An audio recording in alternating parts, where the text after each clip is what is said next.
Hello dear students, कैसे हैं आप सब। Welcome back to PW. I am your teacher, your mentor, your physics, your NEET का हम सफर जगजोत सर आप लोगों के सामने यहाँ पे हाजिर हूं। और यहाँ पे आज हम लोग रियल टेस्ट सीरीज के उन क्वेश्चंस पे चर्चा करने वाले हैं जो ज्यादातर बच्चों ने स्किप किए या फिर मोस्टली स्टूडेंट्स ने अपने अटेम्प्ट में गलत करे। तो कोशिश करेंगे इन सभी क्वेश्चंस को अच्छे से डिस्कस करने की और सीखेंगे कि इन क्वेश्चंस को कम से कम समय में कैसे सही किया जा सकता था या फिर इन क्वेश्चन के बिहाइंड क्या ट्रिक है जिनसे हम इन क्वेश्चन को जल्दी सॉल्व कर सकते हैं और ऐसा क्या हो गया कि काफी सारे बच्चों ने इन क्वेश्चंस को गलत किया। तो स्टार्ट करते हैं क्वेश्चन नंबर 1 से। सबसे पहले अगर आप ध्यान से देखोगे यहाँ पे क्वेश्चन में देखा गया है कि एक बॉडी है जो स्टार्ट कर रही है रेस्ट से x इज इक्वल टू 0 पे। तो रेस्ट से स्टार्ट कर रही है x इज इक्वल टू 0 पे, इनिशियल पोजीशन 0 है और यूनिफॉर्म एक्सेलरेशन है along a straight line, the variation of velocity versus position. So generally जब भी एक्सेलरेशन की बात करते हैं तो वेलोसिटी वर्सेस टाइम की बात करते हैं, बच्चे इसका स्ट्रेट लाइन ग्राफ बना देते हैं, but this is not the case here. आप लोगों को वेलोसिटी वर्सेस टाइम नहीं बनाना है, वेलोसिटी वर्सेस पोजीशन बनाना है। और आपको इन चीजों का ध्यान रखना चाहिए। अगर यूनिफॉर्म एक्सेलरेशन होता है यानी कि एक्सेलरेशन कांस्टेंट होता है, इसका सीधा सीधा मतलब ये होता है। और जब एक्सेलरेशन कांस्टेंट होता है तो वेलोसिटी टी की पावर 1 पे डिपेंड करती है, ठीक है। बट ये वेलोसिटी टाइम रिलेशन है, ये जरूर स्ट्रेट लाइन हो सकता है। यहां पे अगर आप ग्राफ देखोगे तो स्ट्रेट लाइन आपको नजर आएगा, पर द प्रॉब्लम है कि यहां पे क्वेश्चन है वेलोसिटी वर्सेस पोजीशन। तो यहां पे x की पावर 1/2 आती है, यानी कि अगर हम ध्यान से देखेंगे वेलोसिटी x की पावर 1/2 पे डिपेंड करता है। और इसका जो ग्राफ होता है वो यहां पे पैराबोला टाइप होता है। आप अगर इस ग्राफ को समझना चाहते हैं, आप इसका स्क्वायर कर दें तो v square proportional to x आ जाएगा। तो जैसा पैराबोला यहां बनता है कुछ वैसा ही बनता है, बट सिर्फ क्वाड्रेंट फर्स्ट में बनता है, क्योंकि यहां पे x का रूट है, वेलोसिटी कभी नेगेटिव नहीं आएगी। तो यहां पे जो आप पैराबोला समझ रहे हैं वो पैराबोला कैसा है मैं आपको बता देता हूं। किस तरीके का पैराबोला टाइप ग्राफ बनेगा, वो पैराबोला टाइप ग्राफ बनेगा कुछ इस तरीके से जो हमारी एक्स एक्सिस के सिमेट्रिक बने। यानी कि अगर हम ध्यान से देखें कुछ इस तरीके का पैराबोला टाइप होना चाहिए, बट वो भी सिर्फ फर्स्ट क्वाड्रेंट में, यानी कि सिर्फ हमें ये वाला पोर्शन कंसीडर करना है। तो अगर coming back to our options, given options, तो यहां पे करेक्ट आंसर ऑप्शन सी होगा। इसका करेक्ट आंसर सी है, वहां पे भी मेंशन किया गया है। नेक्स्ट क्वेश्चन की अगर हम बात करें, यहां पे बोला गया है galvanometer with a resistance of 100 ohm is connected to a 6 volt battery along with a 2900 ohm resistor in series, resulting in a full scale deflection of 40 divisions. To reduce the deflection to 10 divisions, what value of resistance should be connected in series with the G in place of 2900 ohm? Question को जब हम पहली बार पढ़ते हैं तो जैसे galvanometer का नाम आता है, काफी स्टूडेंट ऐसे क्वेश्चंस को स्किप कर देते हैं, क्योंकि काफी कम क्वेश्चंस प्रैक्टिस करते हैं हम लोग गैल्वेनोमीटर से रिलेटेड, है ना। क्योंकि क्वेश्चन बैंक्स में या फिर जनरली क्लासरूम में बहुत कम डिस्कशन होता है गैल्वेनोमीटर का, होता है, बट ये ऐसा टॉपिक है जो बच्चे अवॉइड कर देते हैं या फिर जनरली छोड़ देते हैं, ज्यादा प्रैक्टिस नहीं करते। तो हम लोगों को समझना चाहिए हर टॉपिक इंपॉर्टेंट है। एग्जाम में कोई भी क्वेश्चन आता है वो 4 मार्क्स ही रखता है, उसका वेटेज 4 मार्क्स ही होता है। तो अगर हम ध्यान से देखिए इस क्वेश्चन को देखा जाए, बहुत आसान क्वेश्चन है, सिंपल। यहाँ पे करंट इलेक्ट्रिसिटी का क्वेश्चन है, आप गैल्वेनोमीटर को यहाँ पे कंसीडर करें और डेफिनेटली यहाँ पे जो उसका रेजिस्टेंस है 100 ओम क्वेश्चन में प्रोवाइडेड है। इसके साथ सीरीज में जो कनेक्टेड है 2900 ओम का एक रेजिस्टेंस है, और जो यहाँ पे बैटरी कनेक्टेड है वो 6 वोल्ट की है as per the question, right. अगर आप ओवरऑल रेजिस्टेंस देखेंगे यहाँ पे कितना रेजिस्टेंस आ जाएगा, डेफिनेटली यहाँ पे दोनों को ऐड करेंगे 3000 आ जाएगा। और करंट होता है वोल्टेज डिवाइडेड बाय रेजिस्टेंस, यानी कि 6 डिवाइडेड बाय 3000, टोटल रेजिस्टेंस दोनों को जोड़ दिया 2900 और 100 को, तो यहां से मेरा करंट आ गया, this is an ampere, right. तो यहां पे आ गया 6/3000, यानी कि आप इसको 1/500 भी लिख सकते हैं। मतलब अगर मैं इसको 1/500 लिख दूं तो कोई प्रॉब्लम नहीं होनी चाहिए, ठीक है ना। This is 1/500 ampere. अब यहां पे बोला गया जो गैल्वेनोमीटर में डिविजन्स हैं वो है 40 डिविजन्स। तो हर एक डिविजन्स पे इक्वल, मतलब बेसिकली डिस्ट्रीब्यूशन ऑफ करंट होगा, यानी कि एक तरीके से यहाँ पे डिवीजन पे करंट ग्रेडियंट बन जाएगा, यानी कि करंट पर डिवीजन हम निकाल सकते हैं कि एक डिवीजन क्या शो करेगा। मतलब गैल्वेनोमीटर एक डिवाइस है ना, उसमें बहुत सारे डिवीजन इस तरीके से बने हो सकते हैं, ठीक है ना। इस तरीके से इस पे बहुत सारे डिवीजन यहाँ पे ऐसे मार्क्ड होते हैं। तो आप 40 डिवीजन पे इतना करंट रख रहे हैं, यानी कि करंट पर डिवीजन क्या होगा, एक डिवीजन कितना करंट दिखाएगा, तो मैं निकाल सकता हूं करंट पर डिवीजन। एक सिंगल डिवीजन पे जो करंट होगा, यानी कि आप लोगों को पता है 40 डिवीजन इसके बराबर है, तो करंट पर डिवीजन अगर देखा जाए तो मैं यहां पे देख सकता हूं जो भी मेरा करंट था 1/500, इसको नंबर ऑफ डिवीजन से डिवाइड कर देंगे 40 से, ठीक है ना। सो ये हर एक डिवीजन पे करंट है। अब वो कह रहा है reduce the deflection to 10 division, हम चाहते हैं डिफ्लेक्शन सिर्फ 10 डिवीजन तक आए। ऑब्वियसली हमें ये रेजिस्टेंस बढ़ाना पड़ेगा, सर्किट पे करंट कम करना पड़ेगा। तो अगर आप देख सकते हो 40, यहां पे सिंपल सी बात है, करंट पर डिवीजन इतने हैं, तो 10 डिविजन्स का करंट कितना होगा, है ना, करंट इन 10 डिविजन्स कितना होगा, करंट इन 10 डिविजन्स, तो आप 10 से मल्टीप्लाई कर सकते हैं, एक तरीके से यूनिटरी मेथड हो गया, 10 से आप इसको मल्टीप्लाई कर देंगे तो 10/500 और 1/40, ऑब्वियसली यहां से 0 से ये 0 कैंसिल हो जाएगा। दिस इज इतना करंट, आपको इतना करंट चाहिए, तो आपको नया रेजिस्टेंस कितना लगाना पड़ेगा, सिंपल सा मैं यहाँ इसको कैलकुलेट कर लेता हूँ, स्पेस को यूटिलाइज करते हैं यहाँ पे, ठीक है। सो अब आप लोगों को अगर कैलकुलेट करना है, आप सिंपली यहाँ पे लिखो गैल्वेनोमीटर है और 100 ओम इसका रेजिस्टेंस है, जो नया रेजिस्टेंस है हम इसको x लिख लेते हैं, और यहाँ पे बैटरी सेम है, 6 वोल्ट की ही बैटरी है, बट अब हम लोगों को जो करंट चाहिए, टोटल करंट चाहिए, वो चाहिए 1 डिवाइडेड बाय 500 इंटू 4, आप कर लो तो 2000 आ जाएगा नीचे, इतना एम्पेयर चाहिए करंट, राइट, इतना एम्पेयर करंट की रिक्वायरमेंट है ना हमें, तो आपको बस सिंपली वही फॉर्मूला लगाना है, टोटल करंट किसके बराबर है भाई, टोटल करंट को अब हम लोग फिर से लिख सकते हैं, जो वोल्टेज है डिवाइडेड बाय टोटल रेजिस्टेंस, यानी कि 100 प्लस एक्स, ठीक है ना। तो आप यहाँ पे 100 प्लस एक्स को लेफ्ट साइड ले जाओ, और v यानी कि 6 डिवाइडेड बाय करंट को लिख दो यहाँ से 1 डिवाइडेड बाय 2000, ठीक है ना, तो ये 2000 ऊपर चला जाएगा तो ये 12000 बन जाएगा, ठीक है ना। तो यहाँ से x की वैल्यू कितनी आ जाएगी, 12000 में से माइनस करना पड़ेगा 100, तो 12000 माइनस 100 कितना आ जाएगा, यहाँ पे 11900, ठीक है ना, 11900 आ जाएगा। तो करेक्ट आंसर आपके सामने है यहाँ पे option C. Okay, now it was a easy question, बस यहाँ पे गैल्वेनोमीटर के नाम से बच्चे थोड़े घबरा गए और मैक्सिमम बच्चों ने गलत किया या स्किप किया।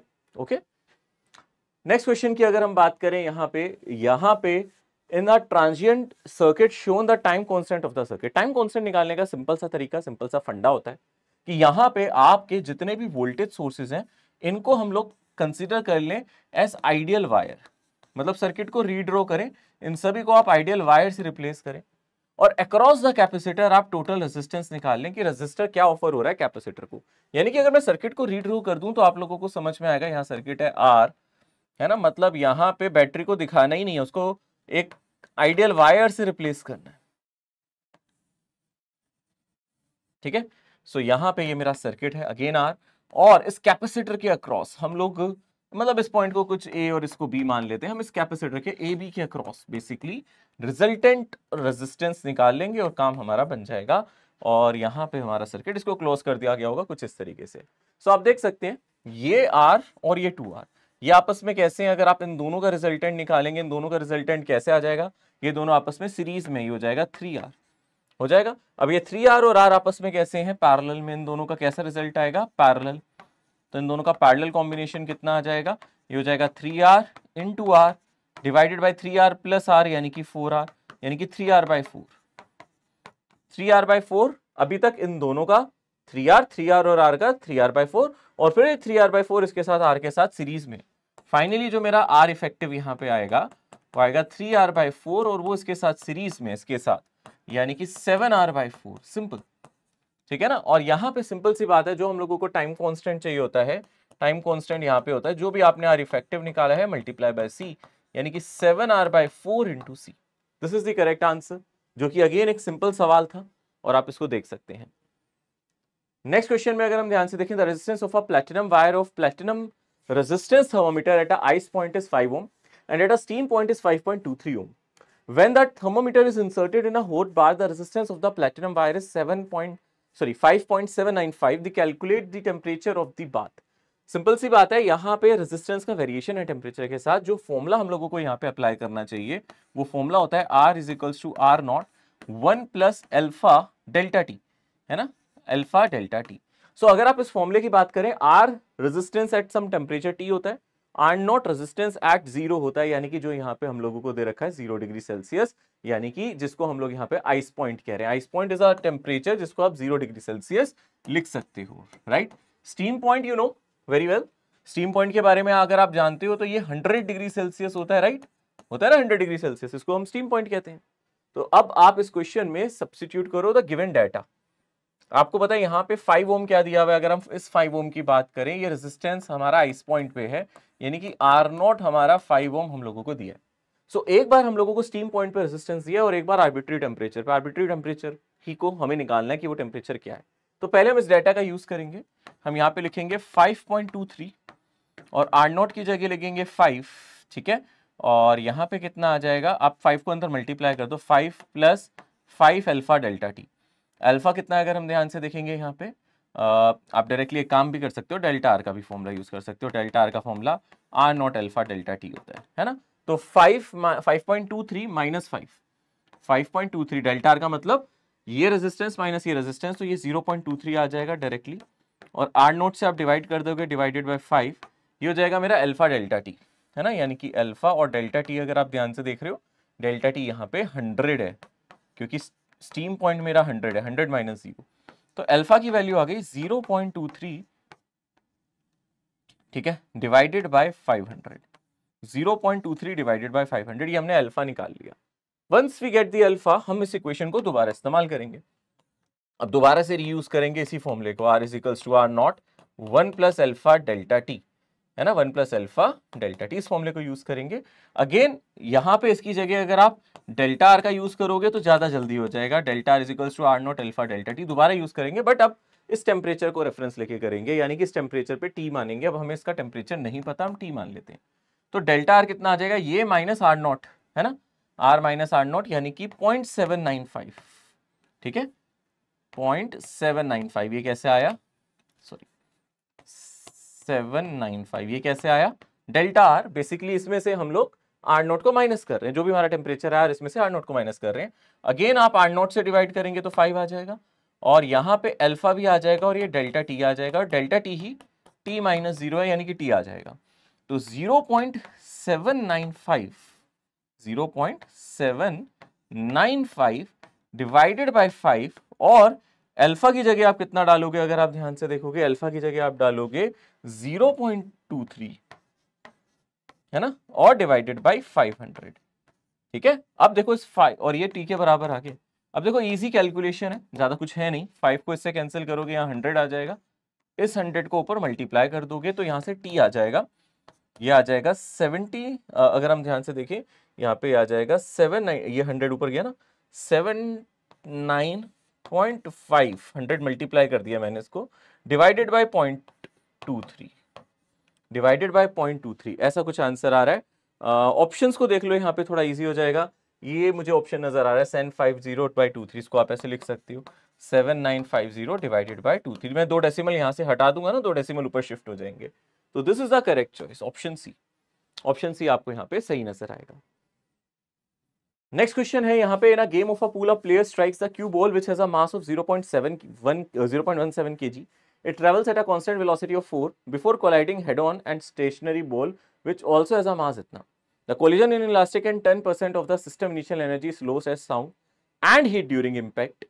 What is the total kinetic energy of two ball system immediately after the collision?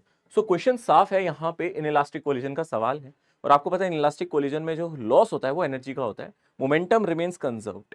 तो यहाँ पे क्लियरली डाटा दे रखा है कि 10% उसकी एनर्जी लूज हो गई है, और एक ही ऑब्जेक्ट पे एनर्जी थी। देखो 2 ऑब्जेक्ट्स की बात कर रहा है, जिसमें से एक ऑब्जेक्ट तो रेस्ट पे था, तो ये ऑब्जेक्ट आगे मूव कर रहा है, इसका मास m है, इसकी वेलोसिटी v है। दूसरा ऑब्जेक्ट कैसा है, मास m है बट रेस्ट पे है। तो अगर हम लोग ध्यान से देखें, हम लोगों को पता है जो भी इनिशियल काइनेटिक एनर्जी होगी वो मेरी हाफ mv² होगी ना। तो ये हम लोग देख सकते हैं, हाफ mv² कितना हो जाएगा, हाफ मास है मेरा 0.17, और वेलोसिटी अगर आप ध्यान से देखो क्वेश्चन में दे रखी है 4 मीटर पर सेकेंड, यानी कि यहां से आ जाएगा 16, ठीक है। और आपको पता है अब इसका 10% लॉस्ट हो गया, तो 10% लॉस हो गया है, तो यही सिस्टम की एनर्जी है, यही इस ऑब्जेक्ट की एनर्जी है। आफ्टर कोलिजन जो एनर्जी है वो सिर्फ 10% लॉस हुई है, तो यानी कि 90% energy remains, 90% of energy remains. तो हम लोगों को यही निकालना है, इसका 90% निकाल लेते हैं। 90% यानी कि 90 डिवाइडेड बाय 100 और इंटू हाफ mv² यानी कि 0.17 और इंटू 16। इसको सॉल्व करो, इसको सॉल्व करोगे अबाउट 1.22 के आसपास आंसर आएगा, which is option D.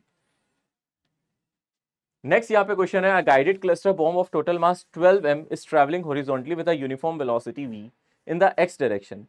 At a predetermined point, it undergoes the first stage of separation, exploding it into 3 equal fragments A, B, and C.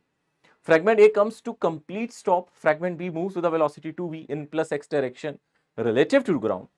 Immediately after this separation, fragment C undergoes a second explosion, breaking into 2 equal pieces.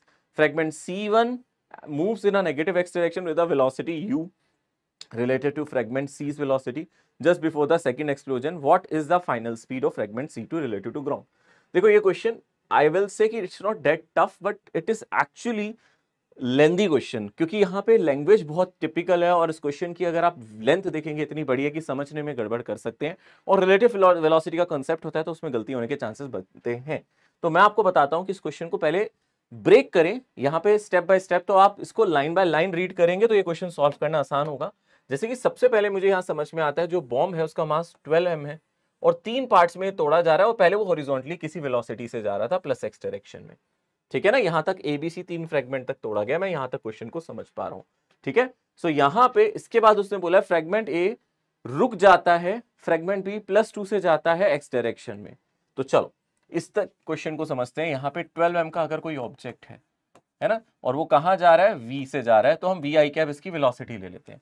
ठीक है ना, जो overall object का मास था 12 m था और ये positive x direction में जा रहा था। ये इनिशियल कंडीशन थी बिफोर एनी एक्सप्लोजन, ये बिफोर एक्सप्लोजन, अभी एक्सप्लोजन होगा है ना, बिफोर एक्सप्लोजन। अब यहाँ पे पहला एक्सप्लोजन होगा तो यहाँ पे जाते जाते फर्स्ट एक्सप्लोजन होगा। फर्स्ट एक्सप्लोजन में क्या हुआ है, जब पहला एक्सप्लोजन हुआ है उसने बोला है सबसे पहले एक एक्सप्लोजन हुआ है जिसमें ये 3 हिस्सों में टूट गया। तो यानी कि अब ये एक मास नहीं रहा, अब इसके 3 हिस्से हो जाएंगे, यानी कि एक हिस्सा ए बी और सी, 3 हिस्से। ए को तो उसने कहा रेस्ट पे ही आ गया, उसने कहा ए तो रेस्ट पे आ गया after collision, just after collision rest पे आ गया। और बी वाले की उसने बात करी है वो आगे जा रहा है वी वेलोसिटी से, है ना, तो इसकी वेलोसिटी वी आई कैप हो जाएगी। इसकी वेलोसिटी 2v दे रखी है आई गेस, एक सेकेंड, नहीं v ही दे रखी है, इसकी भी वेलोसिटी v दे रखी है। और दूसरे वाले की, एक सेकेंड, दूसरे वाले की क्या दे रखी है, 2v, अच्छा इसकी 2v दे रखी है, सॉरी इसकी वेलोसिटी 2v दे रखी है, बी वाले की 2v आई कैप। ठीक है ना, इसकी v दे रखी है, उसकी 2v दे रखी है। ये पहले v से जा रहा था एक्स डायरेक्शन में, एक्सप्लोजन के बाद ये 2v से जा रहा है। और सी वाले के बारे में कुछ पता ही नहीं है, बस इतना पता है मासेस सेम है, तो मैं इसको 4m 4m 4m लिख देता हूं, तभी तो तीनों को ऐड करके 12m आएगा। तीनों मासेस 4m 4m 4m के होंगे तभी तो ऐड करके 12m आएगा, सीधी सी बात है। अब आप एक चीज समझो ध्यान से, यहां पे सबसे पहले आप कंजर्वेशन ऑफ मोमेंटम लगा दो, इससे हम लोगों को सी वाले की वेलोसिटी मिल जाएगी।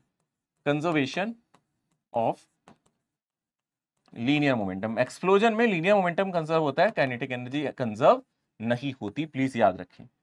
तो लीनियर मोमेंटम का कंजर्वेशन लगाएंगे तो इनिशियल मोमेंटम कितना है, अगर आप ध्यान से देखोगे इनिशियल मोमेंटम इससे आ जाएगा 12 mv आई कैप। फाइनल मोमेंटम इसके पास तो है नहीं, सी और बी के पास है, तो सी के पास कितना है अगर आप देखोगे 4m वेलोसिटी ऑफ सी जो हम नहीं जानते, और 4m वेलोसिटी ऑफ बी जो हमें पता है 2v आई कैप है। इसको यहां से सब्ट्रैक्ट करो, ठीक है ना, आप चाहो तो पहले एम को यहाँ पे कैंसिल कर दो, 4 को भी आप कैंसिल कर सकते हो, 4 चलो अभी यहाँ पे ऐसे ही रहने दो, और यहाँ से 8v को उधर ले जाओ, तो 12v माइनस 8v आई कैप यहाँ से कितना बन जाता है आपका 4vc।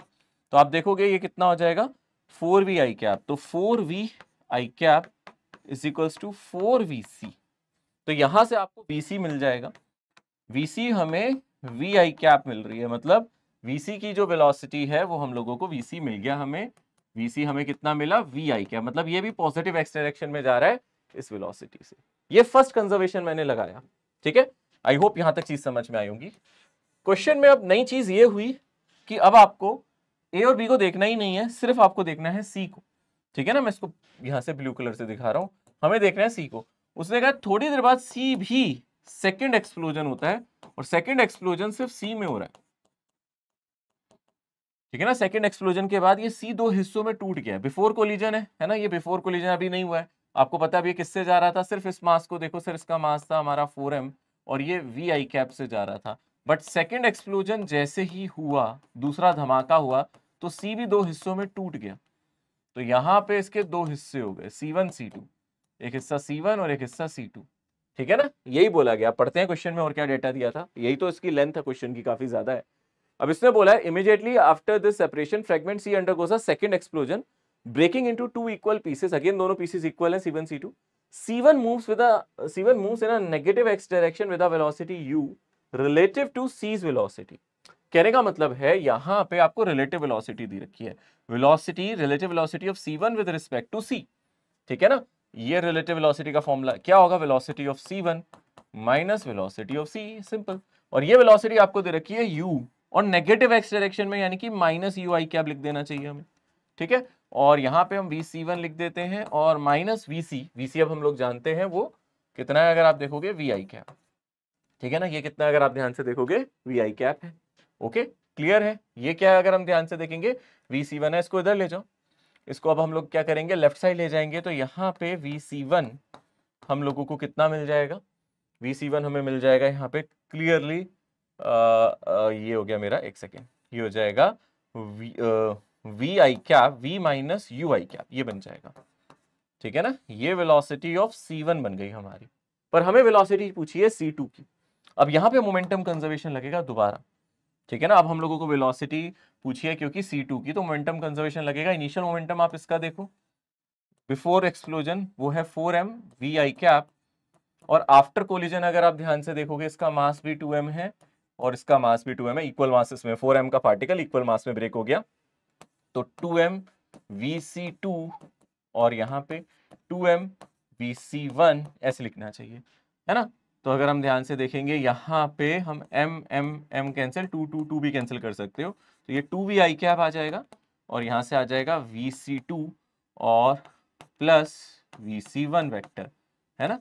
तो यहाँ पे 2v आई कैप और VC2 vector plus VC1 vector कितना है V माइनस यू और यहाँ पे कितना है आई कैप, इसको लेफ्ट साइड ले जाओ, तो VC2 वेक्टर आ जाएगा 2v minus v plus you i cap, यानी कि v plus you i cap, ये आ जाएगा v plus you i cap, ठीक है। ऑल्दो क्वेश्चन लेंदी है अगर आप ध्यान से देखोगे, बट इतना मुश्किल नहीं है। लेंदी जरूर है और लेंदी होने के चक्कर में इसमें कुछ ना कुछ प्लस माइनस की मिस्टेक होने का एक खतरा रहता है, बट इसका करेक्ट आंसर ऑप्शन बी आएगा। अगर आप डायरेक्टली इसको देखोगे तो आपको लंबा लगेगा, बट जब सॉल्व करोगे तो थोड़ा इजी है, बट कैलकुलेशन एरर्स होने के चांसेस बहुत ज्यादा है। A particle falls from a height h upon a fixed horizontal plane and rebounds. E is equals to 0.2 if the coefficient of restitution. Find the total distance travel before it comes to rest. तो भाई simple सी चीज है, अगर किसी particle को आप h height से drop करोगे तो ये कितना डिस्टेंस ट्रेवल कर रहा है सबसे पहले बिफोर फर्स्ट कोलिजन, है ना। यहाँ पे इसका फर्स्ट कोलिजन होगा फ्लोर से, बिफोर फर्स्ट कोलिजन इसने कितना डिस्टेंस ट्रेवल करा, h डिस्टेंस करा, और आफ्टर कोलिजन ये ऊपर जाता है, इसकी वेलोसिटी कम हो जाती है, वेलोसिटी इसकी ue हो जाती है ऊपर जाते टाइम। मान लो अगर ये u वेलोसिटी से हिट करता है तो ue हो जाती है, तो ये जो हाइट ऊपर की तरफ जाता है h डैश वो बन जाता है e स्क्वायर h, तो ये ऊपर जाएगा e स्क्वायर h डिस्टेंस और e स्क्वायर h डिस्टेंस नीचे आएगा, यानी कि कितना डिस्टेंस कवर करेगा 2e स्क्वायर h, फिर ये ऊपर जाएगा और फिर ये नीचे आएगा। अब जो इसकी नई हाइट हो जाएगी वो हो जाएगी e की पावर 4h, तो e की पावर 4h डिस्टेंस ऊपर जाएगा, e की पावर मतलब फर्स्ट कोलिजन के बाद ये होगा, सेकंड कोलिजन के बाद ये होगा, थर्ड कोलिजन में इसकी जो हाइट होगी e की पावर 6h होगी एंड सो ऑन। यानी कि इस तरीके से यहाँ पे आप लोगों को बहुत सारे डिस्टेंस ऐड करने पड़ेंगे, तो अगर आप टोटल डिस्टेंस निकालोगे तो ऐसे ऐड करने पड़ेंगे। कब तक चलेगा, इन्फिनिटी तक, क्योंकि नंबर ऑफ कोलिजन इस केस में इनफाइनाइट होते हैं, कभी भी रुकते नहीं है नंबर ऑफ कोलिजन, पर हमें टोटल डिस्टेंस निकाला जा सकता है इस फॉर्मूले से। आप लिखोगे पहले इसने कितना डिस्टेंस कवर करा h, फिर ये e स्क्वायर h ऊपर e स्क्वायर h नीचे, तो यानी कि 2e स्क्वायर h, फिर वो 2e की पावर 4h डिस्टेंस कवर करेगा, फिर वो 2e की पावर 6h डिस्टेंस कवर करेगा, इन्फिनिटी तक चलेगा। कहां तक चलेगी ये टर्म्स, इन्फिनिटी तक चलेगी। यहाँ पे सिंपल सी बात है, आप इन सभी में से 2e स्क्वायर h को कॉमन ले लें, तो यहाँ पे इक्वेशन बनेगी 1 प्लस e स्क्वायर e की पावर 4 एंड सो ऑन, और यहाँ पे फॉर्मूला बनेगा h plus 2e square h, और ये एक जीपी है, this is a GP geometric progression, जिसकी फर्स्ट टर्म है 1 और कॉमन रेशियो है e स्क्वायर, क्योंकि इसमें e स्क्वायर मल्टीप्लाई करोगे तो ये आएगा, इसमें e स्क्वायर मल्टीप्लाई करोगे e की पावर 6 आएगा एंड सो ऑन। और जिसका सम का फॉर्मूला होता है फर्स्ट टर्म, है ना, सम का फॉर्मूला मैं यहाँ पे लिख देता हूँ, इनफाइनाइट सीरीज का first term divided by 1 minus common ratio, since common ratio 1 से छोटा है आप ये यूज कर सकते हो, तो यहाँ पे 1 माइनस e स्क्वायर आ जाएगा।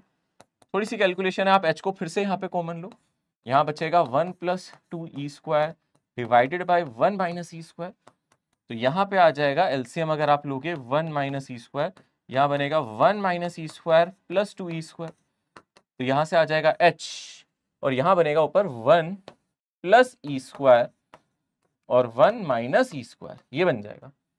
अब अगर आप ध्यान से देखो यहाँ पे 1 प्लस e स्क्वायर यानी कि 1 प्लस 0.04, क्योंकि ई की वैल्यू हमें 0.02 दी है, तो सॉरी 0.2 दे रखी है, तो ई स्क्वायर अगर आप देखोगे तो 0.04 बन जाएगा। ठीक है, तो 0.04 ऊपर आपको नजर आ रहा है, तो यानी कि 1 प्लस 0.04 और 1 माइनस 0.04। ठीक है, तो यहां पे आप इसको लिख सकते हो, यहां पे 1.04 डिवाइडेड बाय 0.96, डेसिमल हट जाएंगे, 104/96 आ जाएगा ये। फिर आप इसको सॉल्व कर दो, 4 से कैंसिल कर दो, यहाँ आ जाएगा 4 2 जा 4 4 जा, और यहाँ आ जाएगा 4 2 और 6 यानी कि h, और यहाँ से कितना आ जाएगा यहाँ पे 13/12, 13/12। तो आप देखो यहाँ पे ऑप्शन है क्या हमारे पास, ये रहा ऑप्शन डी, और यही आंसर है करेक्ट, आप देख सकते हो। नेक्स्ट क्वेश्चन अगर हम ध्यान से देखेंगे, यहाँ पे वो बोल रहा है a ball going with a speed 5 metre per second collide with a heavy ball moving towards the ball at a speed of 2 metre per second, if coefficient of restitution is 1/2, what is the speed of ball after the collision with the ball. एक बात समझना, जब आप दीवार से collision कर रहे हैं, दीवार इतनी ज्यादा हैवी है कि इसके मास इतना ज्यादा हैवी लिया जाएगा कि इसकी वेलोसिटी चेंज नहीं होगी। इसकी इनिशियल वेलोसिटी है ना, अगर आप देखोगे वही इसकी फाइनल वेलोसिटी होगी। अगर आप बात करोगे initial velocity of wall is same as final velocity of wall, क्योंकि वॉल पे कोई फर्क पड़ने वाला नहीं है इतने छोटे ऑब्जेक्ट के टकराने से। तो यहां पे आप कोफिशिएंट ऑफ रेस्टिट्यूशन का फॉर्मूला यूज कर सकते हो, velocity of separation divided by velocity of approach. ठीक है ना, आप इन दोनों का मैग्नीट्यूड ले लो basically, velocity of separation, velocity of approach. तो अगर आप सेपरेशन की बात कर रहे हो, उसमें क्या होगा, ये टकरा के पीछे जाएगा, ये इधर जाएगा, ऑब्वियसली टकराने के बाद इसकी स्पीड ज्यादा होनी चाहिए। तो वेलोसिटी ऑफ सेपरेशन क्या होना चाहिए, अगर हम ध्यान से देखेंगे v-2 होना चाहिए। ठीक है ना, क्योंकि ये टकरा के पीछे जाएगा, मैं मैग्नीट्यूड ले रहा हूँ, है ना, मैग्नीट्यूड ले रहा हूँ कि इसकी स्पीड टकराने के बाद ज्यादा होनी चाहिए, तभी सेपरेशन होगा। वेलोसिटी ऑफ अप्रोच इन दोनों को ऐड कर दो, 5 + 2 यानी कि 7, तो यानी कि v-2 डिवाइडेड बाय 7, ये हमारा e है। e मेरा 1/4 है, ये मेरा v-2/7 आ गया, e मेरा 1/2 है शायद, एक सेकेंड, हाँ 1/2 है, 4 नहीं 1/2 है, तो ये आ जाएगा 7/2 इस v-2, तो v-2 7/2 होता है 3.5, उसको उधर ऐड करोगे तो v की वैल्यू 5.5 आएगी। So the correct answer is 5.5। Okay, next question में कह रहा है a 90 kilogram cannon is placed on a smooth frictionless horizontal surface, it fires a 2 kg cannon horizontally. Due to the recoil, the cannon slides backward and moves onto an adjacent rough patch or of ground which has a coefficient of kinetic friction itna. If the cannon is ejected with a velocity 490 meter per second, how far the cannon travel on the rough patch before coming to rest? तो अगर आप ध्यान से देखोगे इस problem में 98 kilogram का cannon है जिसको स्मूथ सरफेस पे रखा है, और इसे 2 किलोग्राम का एक बॉल फायर किया गया हॉरिजॉन्टली। ठीक है, सो अगर आप यहाँ पे इस तरीके से मान ले, है ना, यहाँ पे कोई टैंक मान ले, कैनन मान ले, और ये यहाँ पे इसको फायर कर रहा है, जो बॉल फायर की गई है वो 2 किलोग्राम की है, और जो कैनन पीछे जा रहा है वो 98 किलोग्राम का है। ठीक है ना, एक चीज हमें समझ में आती है, यहाँ पे अगर हम ध्यान से देखेंगे, कैनन जो गई है 490 मीटर पर सेकेंड से गई है, ये स्पीड है कैनन की। तो अगर आप कैनन की स्पीड देखेंगे तो ये 490 मीटर पर सेकेंड से गई है। तो आप यहाँ से रिकॉइल स्पीड इसकी निकाल सकते हैं। रिकॉइल स्पीड निकालने का तरीका है, आप इसका मास और इसकी जो वेलोसिटी है कैनन, इसको आप लिख सकते हो, ठीक है, यहाँ पे 2 × 490 के बराबर। ऑब्वियसली ये पीछे जाएगी, मैं मैग्नीट्यूड निकाल रहा हूँ सिर्फ, तो कैनन की जो वेलोसिटी होगी वो होगी 2 × 490 डिवाइडेड बाय 98, ये आ जाएगा 5 टाइम्स, यानी कि 10 मीटर पर सेकेंड से कैनन पीछे की तरफ जाएगा। ठीक है, और अगर आप ध्यान से देखोगे यहाँ पे इसके बाद क्या पूछा जा रहा है, पीछे ग्राउंड है और यहाँ पे कोफिशिएंट ऑफ फ्रिक्शन 0.05 है। ऑब्वियसली कोफिशिएंट ऑफ फ्रिक्शन ये है, तो रिटार्डेशन कितना होगा अगर आप कैनन का देखोगे, म्यू जी। किसी भी रफ सरफेस पे जब ऑब्जेक्ट मूव करता है तो ऑब्वियसली उस पर फ्रिक्शन फोर्स लगता है, एक्सेलरेशन ऐसे निकल सकता है, आप एक्सेलरेशन को बोल सकते हो जो भी फ्रिक्शन फोर्स है डिवाइडेड बाय मास, क्योंकि इस पे एक ही फोर्स लग रहा है, फ्रिक्शन फोर्स। कैनन पीछे जाएगा ना तो इस पे फ्रिक्शन फोर्स लग रहा है, तो फ्रिक्शन फोर्स हो जाएगा म्यू एम जी, और डिवाइडेड बाय आप m करोगे तो mm कट जाएगा, आप डायरेक्टली इसको म्यू जी याद रख सकते हो। अब सिंपल इक्वेशन ऑफ मोशन है, v = u + at आप लगा दो, पहले म्यू जी की वैल्यू भी निकाल लो, म्यू हमारा 0.5 है और जी 10 हो गया, है ना, तो यहाँ पे 0.5 × 10 यानी कि ये 5 मीटर पर सेकेंड स्क्वायर हो गया, ये हमारा रिटार्डेशन है। तो v = u + at, sorry how far does the cannon travel, तो आप इसका इक्वेशन यूज कर लो, v² = u² + 2as, इससे निकाल लो। तो यहाँ पे जो स्टॉपिंग डिस्टेंस है u² / 2g, वही फॉर्मूला आ जाएगा यू स्क्वायर यानी कि 10 का स्क्वायर डिवाइडेड बाय 2 टाइम्स जो भी इसका रिटार्डेशन है, जी की जगह रिटार्डेशन लिखना है ना, यहाँ पे एक्सेलरेशन आएगा, रिटार्डेशन आएगा, रिटार्डेशन यहाँ पे म्यू इंटू जी है यानी कि 5 हो गया, तो आप इससे इसको कैंसिल करोगे तो यहाँ से 10 आ जाएगा आंसर, यानी कि 10 metre is the correct answer, ठीक है ना। एक्सेलरेशन यहाँ पे जी नहीं आएगा, ए ही आएगा, ठीक है, तो ये 10 मीटर आंसर आ जाएगा। नेक्स्ट क्वेश्चन में कहता है यहाँ पे 60 kg skateboard holding a 15 kilogram backpack is riding a 5 kg skateboard. Now on a frictionless surface, the entire system is moving together at a constant velocity of 2 meter per second to east. Skateboarder then throws the backpack horizontally to the west such that the backpack velocity relative to ground is 4 in west direction. What is the velocity of center of mass of the complete system? Complete system में उसने skateboard लिया है, skateboarder लिया है जो उसको कर रहा है, और बैकपैक लिया। भाई ये बहुत लॉजिकल क्वेश्चन है और इसमें कोई कैलकुलेशन करने की जरूरत ही नहीं है, अगर ये कंसेप्चुअल है, अगर किसी ने इसको ध्यान से समझा हो तो यहाँ पे सेंटर ऑफ मास तभी एक्सेलरेट करता है जब सिस्टम पे नेट एक्सटर्नल फोर्स हो। अब मैं बैकपैक को फेंक रहा हूँ, अगर थ्रो कर रहा हूँ, अब जिस मर्जी स्पीड से थ्रो करूँ, जो फोर्स मैं बैकपैक पे लगाऊंगा वही बैकपैक मुझ पे लगाएगा, यानी कि नेट फोर्स सिस्टम पे 0 है। ऐसे में सेंटर ऑफ मास एक्सेलरेट नहीं करता, और अगर सेंटर ऑफ मास एक्सेलरेट नहीं कर रहा है तो यहाँ पे आप क्लियरली एक चीज देख सकते हो, जो उसकी इनिशियल वेलोसिटी है वही फाइनल रहेगी। जब वो इंसान पहले स्केटबोर्ड पे था तो उसकी वेलोसिटी कितनी थी, सिस्टम की वेलोसिटी 2 मीटर पर सेकंड थी, है ना, क्योंकि वो किस स्पीड से आगे की तरफ जा रहा था, ईस्ट की तरफ इस स्पीड से जा रहा था। तो अगर स्टार्टिंग में वो इस स्पीड से जा रहा था तो फाइनली स्पीड यही होगी, तो जो VCM इनिशियल होगा वही VCM फाइनल होगा। बैकपैक को थ्रो करने के बाद भी यहाँ पे सेंटर ऑफ मास एक्सेलरेट नहीं कर रहा है, यानी कि सेंटर ऑफ मास की वेलोसिटी सेम रहेगी जो पहले थी, मतलब थ्रो कर भी देगा बैकपैक को तो सेंटर ऑफ मास की वेलोसिटी सेम रहेगी, तो आंसर आ जाएगा यहाँ पे ऑप्शन नंबर डी।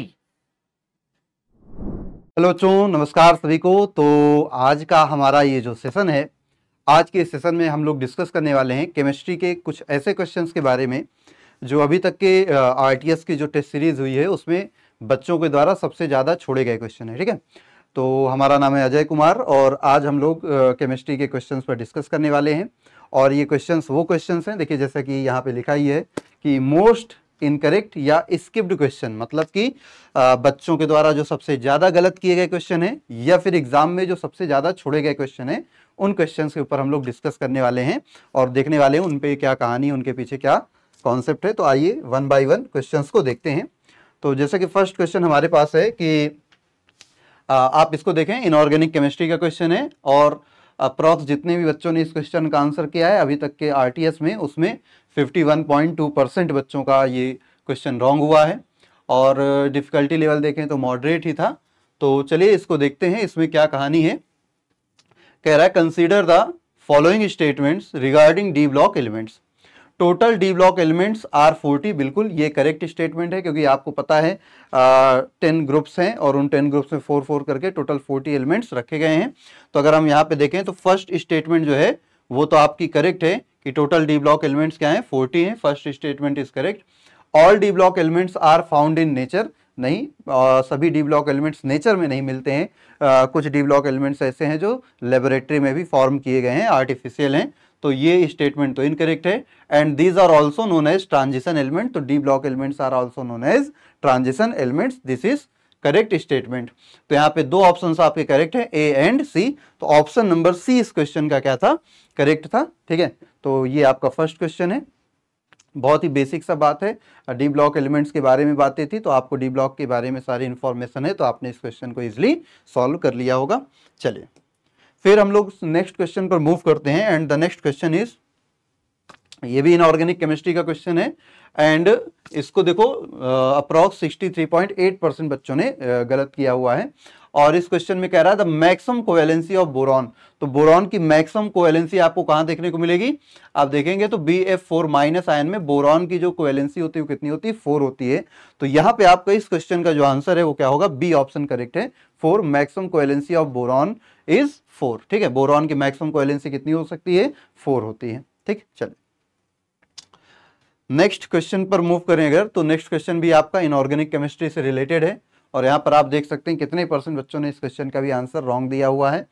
क्वेश्चन क्या है, non metals are usually solids और gases at room temperature with low melting and boiling point. The exceptions of this are, कह रहा है जो नॉन मेटल्स होते हैं वो तो जनरली या तो गैसेस होंगे या सॉलिड होंगे, और उनके जो मेल्टिंग पॉइंट बॉइलिंग पॉइंट होते हैं लो होते हैं। बट इनका एक्सेप्शन कौन है? तो आपको पता है जो कार्बन है डायमंड के फॉर्म में मिलता है, तो अप्रॉक्स 3500 डिग्री सेल्सियस से भी ज़्यादा उसका क्या होता है, मेल्टिंग पॉइंट होता है ना। और सेकंड इसमें देखोगे तो बोरॉन है आपका, बोरॉन का भी 2000 डिग्री सेल्सियस से के अप्रॉक्स होता है। तो यहाँ पर अगर आप देखेंगे तो इनका एक्सेप्शन जो है बोरॉन एंड कार्बन होता है, जिनका क्या होता है मेल्टिंग पॉइंट हाई होता है। जनरली नॉन मेटल्स का लो होता है melting boiling point, but in दोनों का क्या होगा, बोरॉन एंड कार्बन का हाई होता है। ठीक है, चलिए फिर देखते हैं नेक्स्ट क्वेश्चन हमारे पास है ऑर्गेनिक केमिस्ट्री का है, और थोड़ा सा हार्ड है इसका डिफिकल्टी लेवल, और ये 66.8% बच्चों ने इसको स्किप किया हुआ है। ठीक है, और आंसर ही नहीं दिया, स्किप कर दिया सीधे सीधे। तो आइए इस क्वेश्चन को समझते हैं। तो CH3O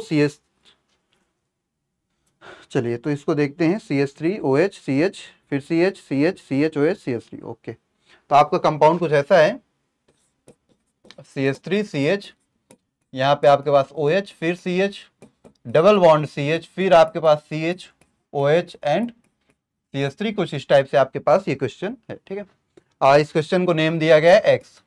अब इसके रिगार्डिंग कुछ आपको ऑप्शंस गिवन है, the total number of stereoisomers possible for X is 6, या total number of diastereomers possible for X is 3। आइए वन बाय वन चेक करते हैं।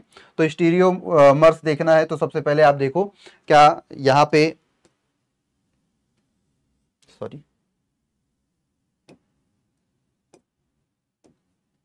पहले यहां देखते हैं कायरल सेंटर ढूंढते हैं। क्या ढूंढते हैं? Chiral centre. तो क्या यहाँ पे कायरल सेंटर है? बिल्कुल कायरल सेंटर है। अगर आप इस H को ऐसे लिख दें, है ना, और इस H को भी ऐसे लिख दे, तो आप देखोगे आपके पास दो कायरल सेंटर दिख रहा है। देखो कायरल सेंटर क्या होते हैं? कायरल सेंटर सभी को पता है, जहां पर 4 डिफरेंट ग्रुप्स अटैच हो कार्बन से, है ना, कार्बन की चारों वैलेंसीज जो हैं वो 4 डिफरेंट ग्रुप से सेटिस्फाई हो रही हो, तो वो कायरल कार्बन है। तो देखो हाइड्रोजन है, मिथाइल ग्रुप है, OH ग्रुप है, इधर एक बड़ा सा लार्ज ग्रुप है, तो ये कायरल सेंटर है। इसी तरह इसमें भी ये OH है, ये CH है, ये H है, ये CH3 है, ये भी एक कायरल सेंटर है। तो यहाँ पे आपके पास दो कायरल सेंटर, और यहाँ पे आप देखोगे तो आपको प्लेन ऑफ सिमेट्री भी दिख रही होगी, POS भी आपको दिख रहा होगा। ठीक है, तो अब आप देखोगे यहाँ पे, तो यहाँ पे इस डबल बॉन्ड के अराउंड ये ज्योमेट्रिकल आइसोमेरिज्म भी शो कर सकता है। कैसे? क्योंकि इस कार्बन से अगर आप देखो तो इसको भी थोड़ा सा ऐसे लिख दो, इसको भी हम सेपरेट करके अगर लिख दें, ये CH हो गया आपका, ये डबल बॉन्ड C, ये H हो गया। तो देखो इस डबल बॉन्डेड कार्बन से एक और दो डिफरेंट ग्रुप अटैच हैं, इस डबल बॉन्डेड कार्बन से भी 2 डिफरेंट ग्रुप अटैच हैं, और जब डबल बॉन्डेड कार्बन से 2 डिफरेंट ग्रुप अटैच होते हैं तो वहां पे ज्योमेट्रिकल आइसोमेरिज्म की पॉसिबिलिटी है। तो मतलब ये ज्योमेट्रिकल आइसोमेरिज्म शो करेगा। तो एक इसका सिस फॉर्म होगा, मतलब एक ये सिस फॉर्म करेगा और एक ये ट्रांसफॉर्म करेगा। अब अगर सिस फॉर्म करेगा और ट्रांसफॉर्म करेगा तो सिंपल सी बात है, और इसमें कायरल कार्बन भी है, तो सिस और ट्रांस भी फॉर्म करेगा, कायरल कार्बन भी है। तो और सिस फॉर्म के लिए देखते हैं कितने स्टीरियो आइसोमर्स मिलेंगे, और ट्रांसफॉर्म के लिए कितने स्टीरियो आइसोमर्स मिलेंगे। तो सिंपल सा फॉर्मूला क्या है? नंबर ऑफ इनएंसियोमर्स, नंबर ऑफ इनएंसियोमर्स का फॉर्मूला देखते हैं तो होता है 2 रेज पावर n-1, यही होता है ना। n क्या होता है? Number of chiral carbon. n क्या होते हैं? Number of chiral carbon. तो एक तो यहाँ ज्योमेट्रिकल आइसोमेरिज्म है, उसके बाद हमने देखा कि यहाँ पे दो कायरल सेंटर भी है, तो मतलब यहाँ पे इनएंसियोमर्स भी होंगे। तो इनएंसियोमर्स की बात करें तो नंबर ऑफ इनएंसियोमर्स कितने होते हैं? 2 पावर n-1, तो 2 पावर 2-1 इज इक्वल टू 2। तो 2 इसके मतलब सिस फॉर्म के 2 इनएंसियोमर्स होंगे। और आपको पता है यहाँ पे प्लेन ऑफ सिमेट्री आपको मिल रही है ना, यहाँ पे आपको प्लेन ऑफ सिमेट्री मिल रही है। आपको पता है यहाँ पे एक मीजोफॉर्म भी होगा। क्या होगा? इसके अलावा जो इनएंसियोमर्स है इनके अलावा मीजोफॉर्म भी होगा। तो नंबर ऑफ मीजोफॉर्म कैसे निकालोगे? नंबर ऑफ मीजोफॉर्म के लिए फॉर्मूला क्या होता है? 2 रेज पावर n/2-1। तो यहाँ पे क्या हो जाएगा? 2 पावर 2/2-1, तो ये हो जाएगा 2 1-1 is equal to 2 power 0 is equal to 1। तो टोटल यहाँ पे कितने आ गए? टोटल सिस फॉर्म कितने आ गए? सिस फॉर्म के लिए अगर हम बात करें तो टोटल स्टीरियोमर्स कितने हो जाएंगे? 3 हो जाएंगे। ठीक है, 2 इनएंसियोमर्स और एक मीजोफॉर्म। इसी तरह इसके लिए भी सेम चीज, नंबर ऑफ इनएंसियोमर्स की अगर आप बात कीजिए तो नंबर ऑफ इनएंसियोमर्स क्या होंगे? 2 raise n power n minus 1, तो 2 पावर 2 माइनस 1 इज इक्वल टू 2 इनएंसियोमर्स हो गए। और नंबर ऑफ मीजोफॉर्म की अगर बात करते हैं तो नंबर ऑफ मीजोफॉर्म कितने हो जाते हैं? नंबर ऑफ मीजोफॉर्म सेम वही 2 power n minus 1 n by 2 माइनस 1, तो यही सेम 2 पावर 0 मतलब 1 हो जाता। तो यहाँ भी टोटल कितने हो जाते? 3। तो ट्रांसफॉर्म भी 3 हो जाएंगे और सिस फॉर्म के लिए भी 3 स्टीरियोमर्स हो जाएंगे। ट्रांसफॉर्म में 2 इनएंसियोमर्स मिलेंगे, सिस फॉर्म में 2 इनएंसियोमर्स मिलेंगे और एक मीजोफॉर्म उसका मिलेगा, एक मीजोफॉर्म इसका मिलेगा। तो टोटल आप बताओ 3 डाइस्टीरियोमर्स यहाँ, सॉरी स्टीरियो आइसोमर्स यहाँ और 3 स्टीरियो आइसोमर्स यहाँ। तो टोटल स्टीरियो आइसोमर्स कितने हो गए? टोटल स्टीरियो आइसोमर्स हो गए 6। तो देखते हैं यहाँ पे क्या ऑप्शंस थे। The total number of stereoisomers possible for X is 6। तो first option is correct, first statement is correct. Second देखते हैं, the total number of diastereomers possible for X is. तो डाई स्टीरियोमर्स का मतलब क्या होता है? Which are not mirror images of each other, है ना। तो यहाँ पे अगर आप देखेंगे तो ये जो सिस फॉर्म होगा और ये जो ट्रांसफॉर्म होगा ये आपस में डायस्टीरियोमर्स होंगे। फिर उसके बाद इसका जो मीजोफॉर्म होगा वो इसके इनएंसियोमर्स के, मतलब ये इनएंसियोमर्स जो होंगे इनके साथ भी क्या करेगा? डायस्टीरियोमर्स फॉर्म करेगा। इसका जो मीजो होगा वो इसके इनएंसियोमर्स के साथ भी डायस्टीरियोमर्स होगा। तो यहाँ पर आप देखेंगे तो 2 तो यही हो गए, उसके बाद फिर इनका मीजो के साथ ये में रहेगा, इसके मीजो के साथ रहेगा। मतलब यहाँ पे जो आपके डायस्टीरियोमर्स होंगे वो 3 नहीं होंगे, आपको 3 से ज्यादा देखने को मिलेंगे। तो ये क्या हो जाएगा? ये इनकरेक्ट ऑप्शन है, ठीक है।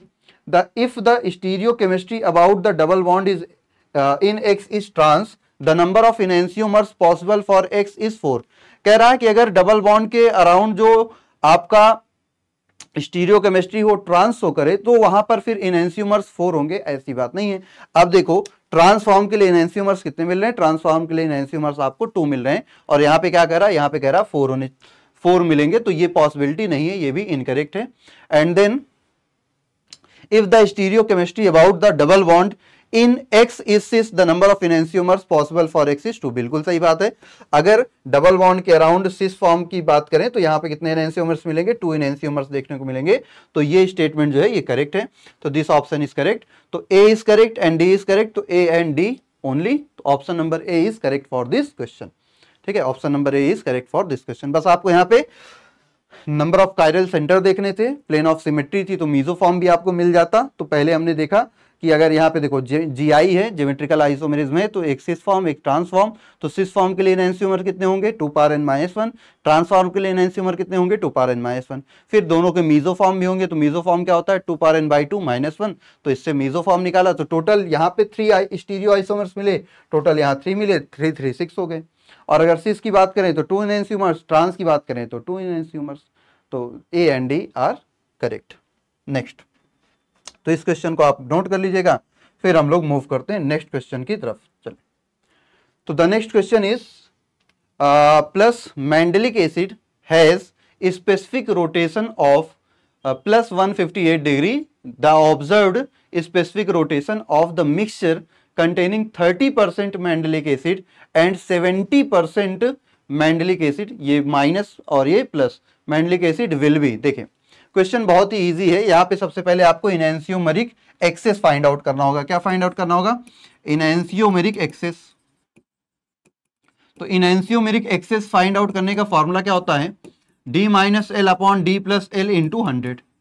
तो d minus L will be, देखो d कितना है 70 और l कितना है 30, प्लस d है और ये माइनस वाला l है। तो 70 माइनस 30 अपॉन 70 प्लस 30 इंटू 100। तो ये कितना हो जाएगा? 40 अपॉन 100 इंटू 100 विच इज 40%। कितना आ जाएगा? 40%, यही आ जाएगा 40%। और अब आपको क्या करना है? कह रहा है कि द ऑब्जर्व्ड स्पेसिफिक रोटेशन। तो observed specific rotation of mixture निकालनी है। तो observed specific rotation of mixture क्या हो जाएगी? स्पेसिफिक रोटेशन ऑफ मिक्सचर,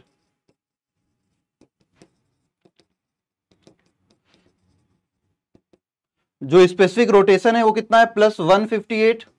और मिक्सचर में जो इनएंसियोमेरिक एक्सेस में आ रहा है वो कितना? 40%। तो इसका आप 40% ले लो। 40% मीन्स 0.4 से मल्टीप्लाई कर दो तो 8 4 जा 32, 3 3 2 4 1 6। तो ये आ जाएगा 63.2 डिग्री। और ये कैसा आएगा? प्लस आएगा ना, प्लस आएगा, प्लस, क्योंकि ये इसका जो स्पेसिफिक रोटेशन था वो प्लस में था, तो option number B is correct for this question. 63.2 degree का स्पेसिफिक रोटेशन होगा। तो आपको क्या करना है, आपको सिंपल सा पहले एनेंशियोमेरिक एक्सिस फाइंड आउट करना है। एनेंशियोमेरिक एक्सिस का फॉर्मूला क्या होता है, d minus L upon D plus L into 100, या आप डायरेक्ट d माइनस एल भी कर देते तो हो जाता, क्योंकि d प्लस एल का जो सम होगा वो क्या होगा, d प्लस एल का जब सम आप निकालोगे तो d प्लस एल का सम 100 ही आएगा। तो ये आपका 100 कैंसिल आउट हो जाता, 40% बचता। तो इसका आपने 40% अगर फाइंड आउट किया तो 40% फाइंड आउट करने पर क्या हो जाएगा, 63.2 डिग्री का जो है स्पेसिफिक रोटेशन आपका आ जाएगा। ठीक है, observed specific rotation will be 63.2 degree. ठीक है, चलिए नेक्स्ट क्वेश्चन पर मूव करते हैं फिर। Then the next question is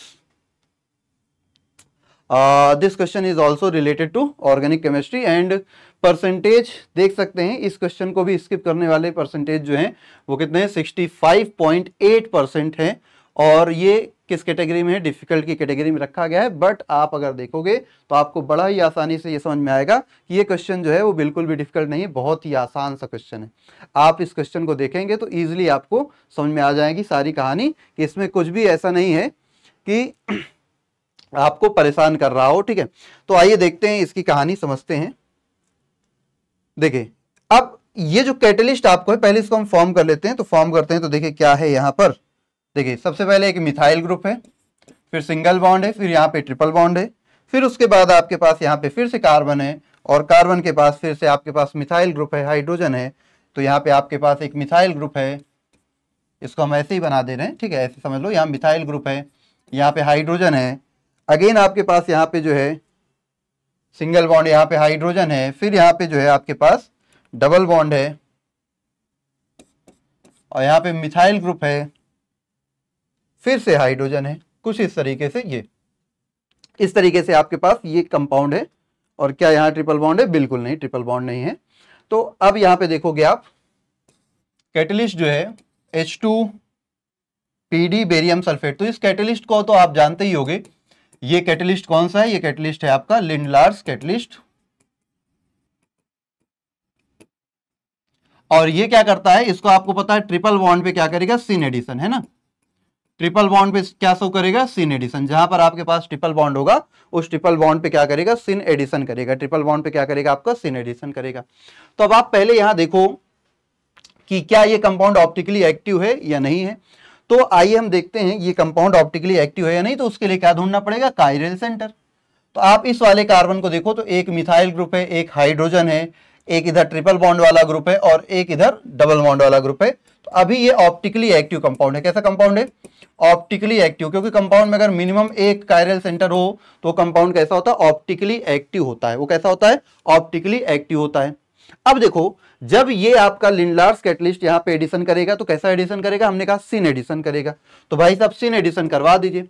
तो सिन एडिशन करवाएंगे तो ये मान लो मिथाइल ग्रुप है, ये जो ट्रिपल बॉन्ड है, पहले इस ट्रिपल बॉन्ड को कन्वर्ट कर लो। ट्रिपल बॉन्ड किस में कन्वर्ट हो जाएगा, डबल बॉन्ड में। तो ये ट्रिपल बॉन्ड किस में कन्वर्ट हो जाएगा, डबल बॉन्ड में।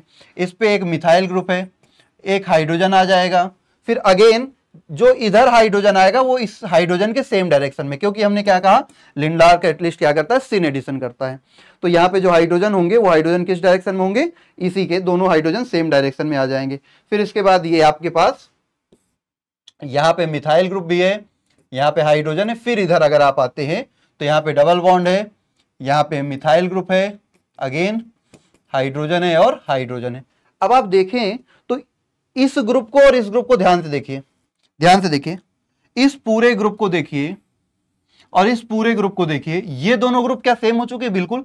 तो इस कार्बन पे जो कि पहले कायरल सेंटर था, जो कि पहले कायरल सेंटर था, अब सिन एडिशन के बाद दोनों साइड इसके ग्रुप सेम हो गए। तो अब ये कायरल सेंटर नहीं रह गया, और अगर कायरल सेंटर नहीं है तो ये क्या हो जाएगा, ऑप्टिकली इनएक्टिव हो जाएगा। कैसा हो जाएगा, ऑप्टिकली इनएक्टिव। तो यहाँ पे हमें जो प्रोडक्ट मिल रहा है वो कैसा मिल रहा है, ऑप्टिकली इनएक्टिव प्रोडक्ट मिल रहा है। कैसा प्रोडक्ट मिल रहा है, ऑप्टिकली इनएक्टिव प्रोडक्ट मिल रहा है। तो ऑप्शन नंबर डी इसका करेक्ट है, optically inactive. Option number D इसका करेक्ट है, ऑप्टिकली इनएक्टिव। ठीक है, ऑप्टिकली इनएक्टिव, नोट कर लीजिए इसको। ठीक है, चलिए, तो ये आपका हो गया क्वेश्चन। अब नेक्स्ट क्वेश्चन पर मूव करते हैं। And the next question is the E cell of the given cell at 25 degree Celsius is AgNO3 AgNO3। देखो दोनों साइड सेम है तो सिंपल सी कहानी, ये क्या हो जाएगा, ये आपका कॉन्सेंट्रेशन सेल की बात है, और कॉन्सेंट्रेशन सेल के लिए आपको पता है E naught cell is 0, E naught cell क्या हो जाएगा 0। तो आइए देखते हैं इसको, AgNO3 0.1 है और ये 0.2 है। ओके, तो आपके पास सेल जो है Ag कन्वर्ट हो रहा है Ag प्लस, फिर again Ag plus converts into Ag and concentration 0.1 0.2, तो इसकी कॉन्सेंट्रेशन है 0.2 and this concentration is 0.1 and solid, और ये सॉलिड आपका है ना एक्वस है। तो ये आपकी सेल रिएक्शन हो गई। और ई सेल कैसे फाइंड आउट करोगे बताओ? नेक्स्ट इक्वेशन अगर लगाते हैं तो E cell is equal to E naught cell minus 0.059 upon n log base 10, है ना। फिर यहाँ पे क्या हो जाएगा, सिंपल अगर देखें आप तो Ag प्लस इसके लिए 0.1 है और इसके लिए 0.2 है। अच्छा, और वैल्यू, ये वैल्यू 0 हो जाएगी, 0.59 अपॉन ये 1 हो जाएगा, लॉग बेस 10 ये 1/2 हो जाएगा। अगर आप देखें तो ये नेगेटिव 0.059, और अगर इसको 1/2 को 2 कर दें, या आप लॉग 1/2 की वैल्यू देखेंगे तो -3010 आएगी, और इन दोनों को मल्टीप्लाई करेंगे तो 6 3 18, तो समथिंग यहाँ से देखते हैं 18 के करीब कौन सी ये वैल्यू, तो ठीक है समथिंग यही वैल्यू आएगी, मतलब 0.01776 ये वैल्यू आपको देखने को मिलेगी, ठीक है, वोल्ट, इसको मल्टीप्लाई करने पर। फिर इसको आप कन्वर्ट करेंगे तो 1 1 2 3 डिजिट पीछे ले जाएंगे तो ये आ जाएगा 76 मिलीवोल्ट। बस, तो यही आपका ऑप्शन हो जाएगा, ऑप्शन नंबर ए। तो यहाँ पे कैटेगरी इसकी हार्ड गिवन है, बट ये हार्ड क्वेश्चन नहीं है, ये इजी क्वेश्चन है, कॉन्सेंट्रेशन सेल से रिलेटेड क्वेश्चन है। और कॉन्सेंट्रेशन सेल से रिलेटेड क्वेश्चन में आपको बस ये ध्यान रखना होता है कि ई नॉट सेल जो होता है वो 0 हो जाता है ना, ई नॉट सेल 0 वोल्ट होता है, तो ये 0 रख दीजिए, बाकी प्रोडक्ट अपॉन रिएक्टेंट कॉन्सेंट्रेशन रखिए, आपका क्वेश्चन इजिली सॉल्व हो जाएगा। ठीक, चलिए फिर इसको भी नोट कर लीजिए, फिर हम लोग नेक्स्ट क्वेश्चन पर मूव करेंगे। देखते हैं और नेक्स्ट क्वेश्चन क्या है जो आप लोगों को परेशान किया, जिसने आप लोगों को ऐसी दिक्कत दे दी कि आपने उसको किया ही नहीं और किया तो गलत कर दिया, है ना। चलिए, तो the next question is the K equilibrium of the given cell having E naught this will be. अब इसकी भी कैटेगरी डिफिकल्टी इसकी हार्ड रखी गई है, 64% बच्चों ने इसको स्किप किया है, बट फिर से हम बोलेंगे ये क्वेश्चन भी इजी है, इस क्वेश्चन में भी बहुत ज़्यादा कोई कहानी नहीं है। देखो कैसे, बहुत सिंपल सा आपको रिलेशन अप्लाई करना था किसका, इक्विलिब्रियम कांस्टेंट और ई नॉट सेल का। तो नेक्स्ट पेज पे कर दें क्या, E naught cell is equal to होता है 0.059 अपॉन n, ठीक है, log Kc to the base 10, this is the formula. E not आपको गिवन है, ई नॉट गिवन है 0.59 एंड n निकाल लेते हैं तो 5 2 10, 5 3 15, 10 से 15, 5 का चेंज है, यहाँ पे ये +7 होगा, यहाँ पे ये +2 है, 5 का चेंज, तो n की वैल्यू 5 है, तो n वैल्यू 5, ये है 0.59, ये है 0.059 and the value of n is 5 log Kc, cross multiply कर दीजिए। तो इससे अगर इसको कट करते हैं तो ये 10 टाइम्स जाएगा, इसको क्रॉस मल्टीप्लाई कर देंगे तो log Kc will be equal to 50। अब आपको पता है 10 की power 50 is equal to this, मतलब Kc will be equal to 10 raise power 50। This is the answer of this question. हो गया, देखो कितना इजी क्वेश्चन था, 10 raise power 50, this is the answer of this question. ठीक, तो यहाँ सिंपल सा आपको क्या करना था, यहाँ पे आपको सिंपल सा रिलेशन अप्लाई करना था। किसका रिलेशन अप्लाई करना था, ई नॉट का एंड केसी का, ठीक है, इक्विलिब्रियम कांस्टेंट और आपका जो ई नॉट ऑफ सेल है उसका आपको क्या करना था, रिलेशन अप्लाई करना था। और जब आप रिलेशन अप्लाई करोगे तो आपको बस ये एन की वैल्यू पहचानी थी। एन की वैल्यू कैसे पहचानोगे, देखो 5 2 10, इधर 10 प्लस ये 15, तो 10 से 15 5 का चेंज हो रहा है। यहाँ भी देख लो +7 से क्या हो रहा, ये +7 है, +7 से क्या हो रहा, +2, 5 का चेंज है, तो एन की वैल्यू 5 हो जाएगी। जब n की वैल्यू 5 हो जाएगी तो ये क्रॉस मल्टीप्लाई किए तो log Kc to the base 10 की वैल्यू 50 आई, और आपको पता है जो बेस की पावर ये होती है यही Kc की वैल्यू हो जाएगी।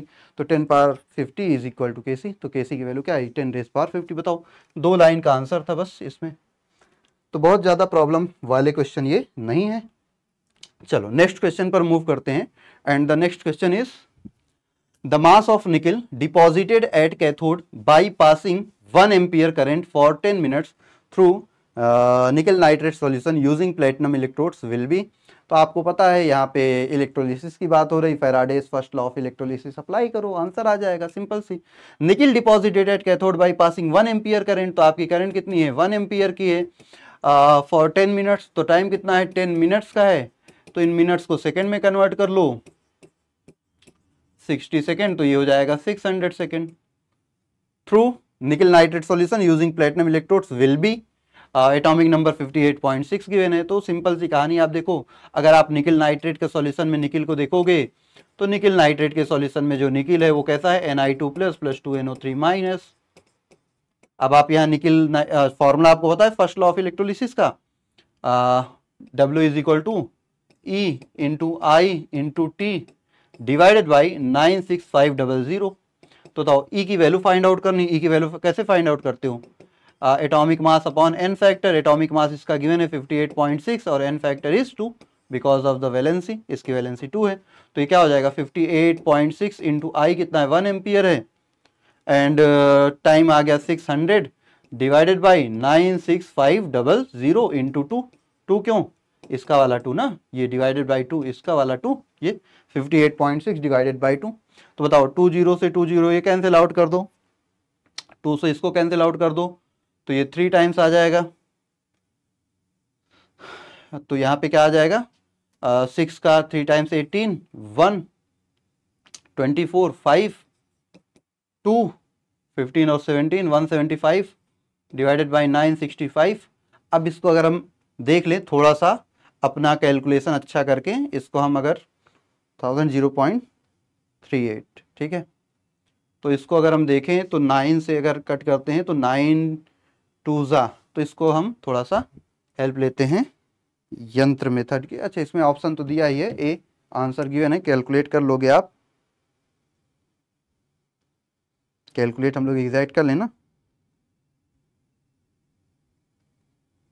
तो ये 0.18 समथिंग आ जाएगा, कितना आ जाएगा 0.18। ऑप्शन वैसे आंसर गिवन ही था, बाकी इसको कैलकुलेट करोगे तो 0.18 ग्राम ये आंसर आपका आ जाएगा। ठीक, तो this is the final answer of this question. बस ये first law of electrolysis apply करना था, टाइम मिनट में दिया था उसको सेकंड में कन्वर्ट करना था, और आपको ये इसका इक्विवेलेंट वेट फाइंड आउट करना था, equivalent weight equal to atomic mass upon n factor, सारी वैल्यू यहाँ पर उठा के रख के कैलकुलेट कर लेना था, इजिली ये क्वेश्चन सॉल्व हो जाता।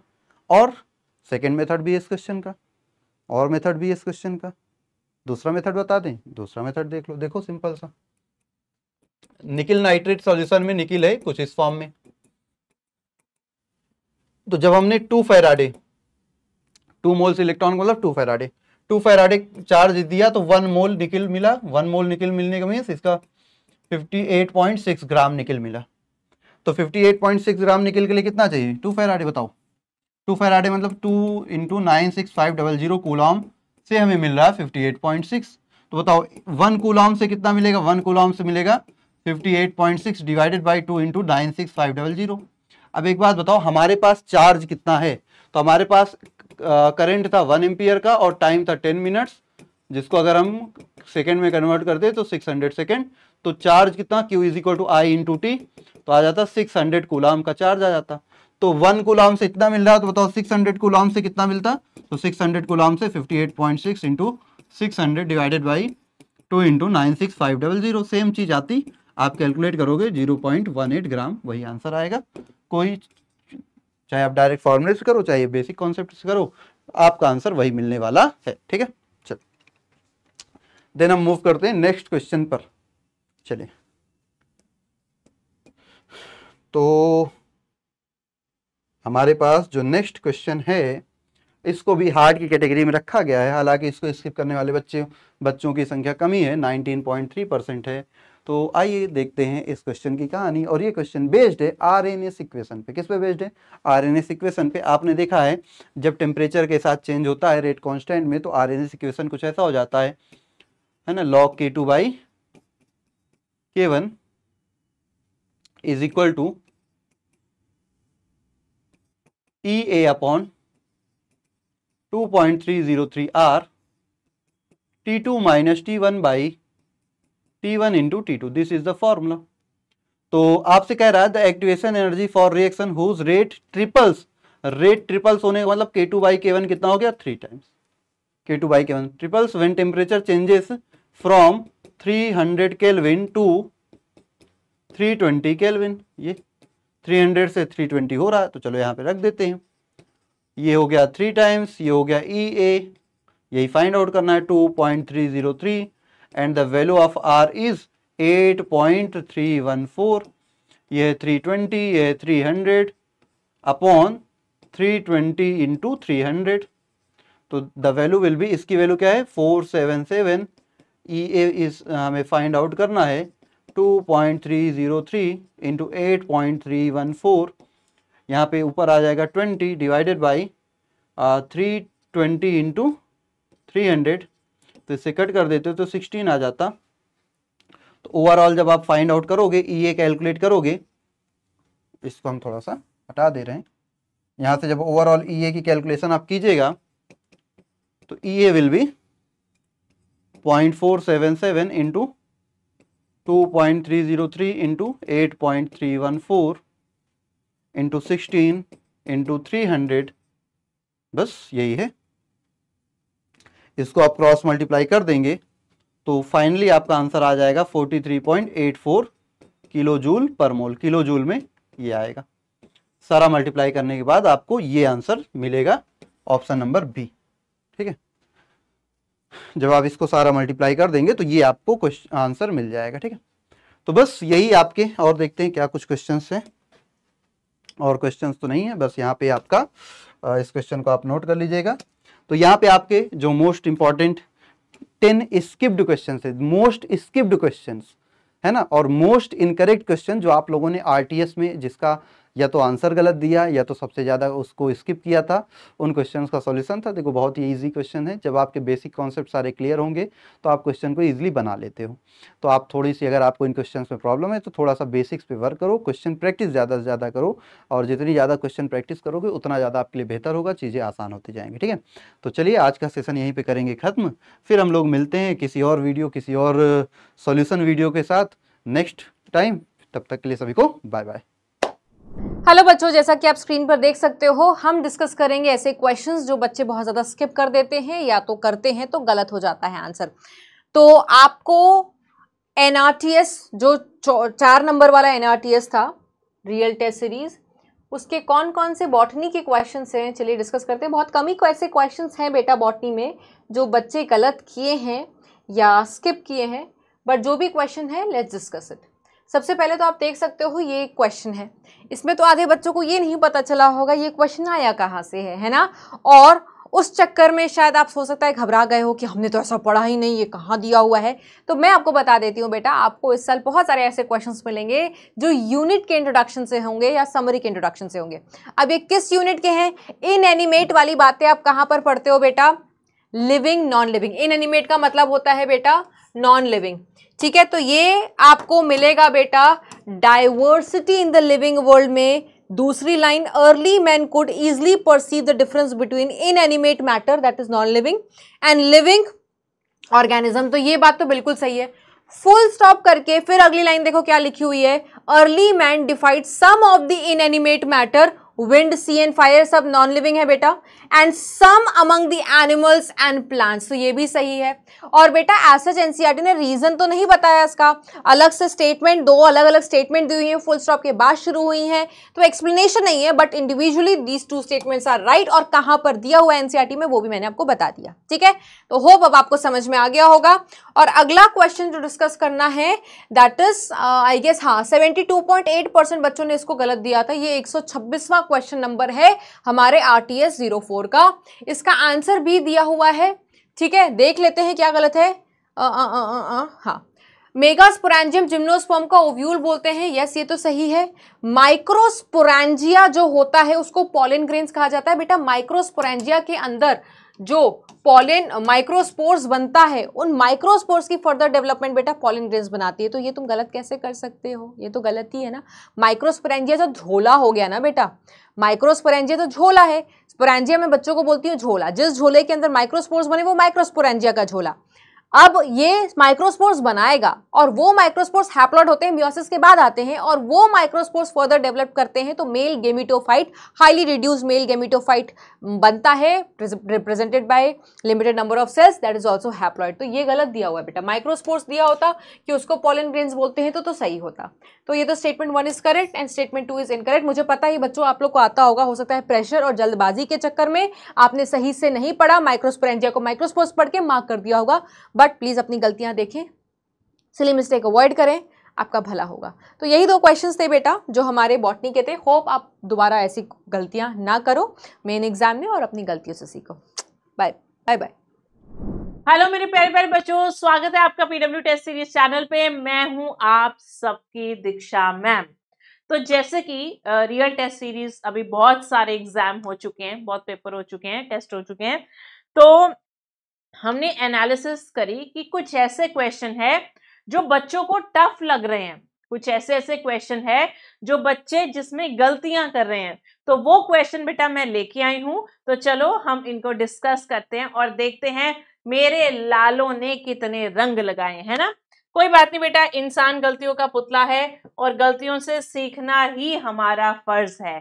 तो देखते हैं इस क्वेश्चन में बच्चों ने क्या किया है। तो ये NRTS 4 का 11th क्लास का क्वेश्चन है और 64% बच्चों ने गलत किया है। मॉडरेट था बेटा, बहुत टफ नहीं था ये question. Let's see how many of the structures given in the box below constitute a conducting part of the human respiratory system which are supported by complete cartilaginous ring। पहले question देखो, मैं हमेशा बोलती हूँ read the words rather than reading the sentences, read the words। तो word में उसने क्या कहा है, उसने कहा है सबसे पहले कंडक्टिंग पार्ट देखना है। तो अगर रेस्पिरेटरी ब्रोंकियोल्स या एल्वियोलाई होगा वो तो वैसे ही निकल जाएगा, ठीक है। उसके बाद ये बात भी आपको पता है जो कार्टिलेजिनस रिंग है वैसे भी वो कंडक्टिंग पार्ट तक ही होते हैं। अब उसने कहा है ओके ह्यूमन रेस्पिरेटरी सिस्टम का है which are supported by complete cartilaginous ring. This is a catch, complete. बेटा एक बात याद रखना, हमारे रेस्पिरेटरी सिस्टम में कंप्लीट रिंग्स नहीं होते, they are always incomplete rings. कौन से रिंग्स होते हैं? इनकम्प्लीट या सी शेप। क्योंकि वो सी शेप है, ऐसे हैं, तभी उनको इनकम्प्लीट कहते हैं। कंप्लीट होगा तो वो ऐसे होगा, ओ होगा, ठीक है। अगर हम कंप्लीट बोलेंगे तो वो ऐसा होगा, ऐसे नहीं होते। वो कैसे होते हैं बच्चों? वो होते हैं ऐसे, सी शेप। तो इसकी वजह से कोई भी नहीं होगा, इसलिए आंसर होगा 0। तो आंसर हुआ बी, क्योंकि बेटा हमारे पास we do not have complete cartilaginous ring, we have incomplete, ठीक है। तो ट्रैकिया ले लो, कुछ भी ले लो, कहीं पे भी नहीं मिलेगा। अब चलते हैं अगले क्वेश्चन पे। ये भी NRTS 4 का 11th क्लास का क्वेश्चन है। 66% बच्चों ने गलत किया है और हार्ड टाइप का क्वेश्चन है, देख लेते हैं। So which of the following option correctly describe the sequence of pressure changes during a normal inspiration? Intrapulmonary pressure decreases, air enters, intrapulmonary pressure increases. Intrapulmonary pressure becomes more negative, alveolar pressure drop, air enters. Okay. Intrapleural pressure rises, lung expand, air enters. Alveolar pressure becomes positive, diaphragm contract, air enter. देखो सबसे पहले ये question क्या कह रहा है बेटा? ओहो हाँ, क्वेश्चन बात कर रहा है इनहलेशन की, इंस्पायरेशन की। तो बेटा इंस्पायरेशन में आप सबको पता है कि जो हवा है वो एंटर करेगी, वो अंदर आएगी, that is clear. So that means last step यही होगा that air will enter inside. Okay, now how air enters from high pressure to low pressure. तो हमें अगर अंदर प्रेशर लो करना है, कौन सा प्रेशर? एल्वियोलर प्रेशर या पल्मोनरी प्रेशर जिसको कहते हैं, तो हमें अपने इसके राउंड जो प्लूरा है उसका प्रेशर भी कम करना पड़ेगा, और हमारे ये जो थोरैसिक कैविटी है उसका प्रेशर भी हमें क्या करना पड़ेगा? कम करना पड़ेगा। तो बेटा हमारे पास जब भी हमें प्रेशर चेंज करना होता है हम वॉल्यूम्स को चेंज करते हैं, और जब जगह बनती है तभी तो प्रेशर चेंज होता है ना। तो अगर आप वॉल्यूम बढ़ाओगे तो प्रेशर कम होगा। तो जब भी हमें प्रेशर चेंज करना होता है हम अपने थॉरेक्स को एक्सपैंड करते हैं जिससे उसका प्रेशर डाउन होता है। फिर आपके प्लूरा एक्सपैंड होती है, फिर उसका प्रेशर डाउन होता है, फिर एल्वियोलाई एक्सपैंड होती है, फिर उसका प्रेशर डाउन होता है। तो 3 सीक्वेंस में प्रेशर्स होते हैं, फिर चल के यहाँ का जो प्रेशर है वो कम होता है, 1, 2 और तीसरा ये खुद।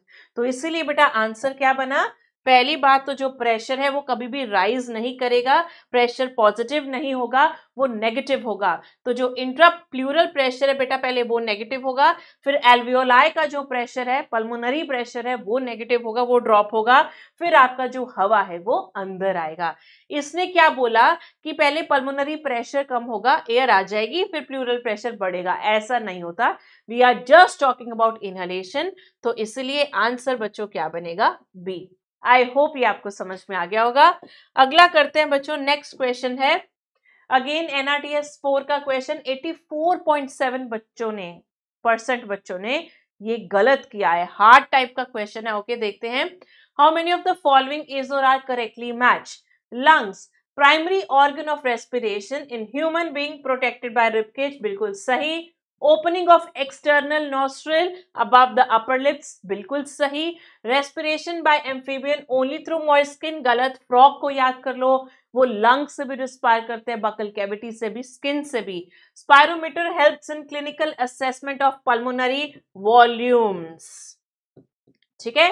तो करेक्टली मैच पूछा था, तो टोटल 2 हुए, पेयर कर लो, 1 पेयर बना, इसीलिए आंसर हुआ बी। तो 1 2 को हम 1 पेयर भी तो बोल सकते हैं ना, यहीं पे फंसा दिया। चलिए आगे चलते हैं। अगेन क्लास 12 का एनआरटीएस 4 का क्वेश्चन है। 87.2% बच्चों ने गलत किया है, हार्ड टाइप का क्वेश्चन है। चलो देखते हैं कितना हार्ड है।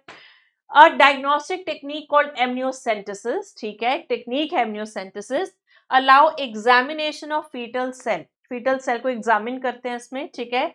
Determine the survivability of the foetus, जिससे आपको पता चलता है कि जो माँ के पेट में बच्चा है वोम्ब में, वो सर्वाइव करेगा या नहीं।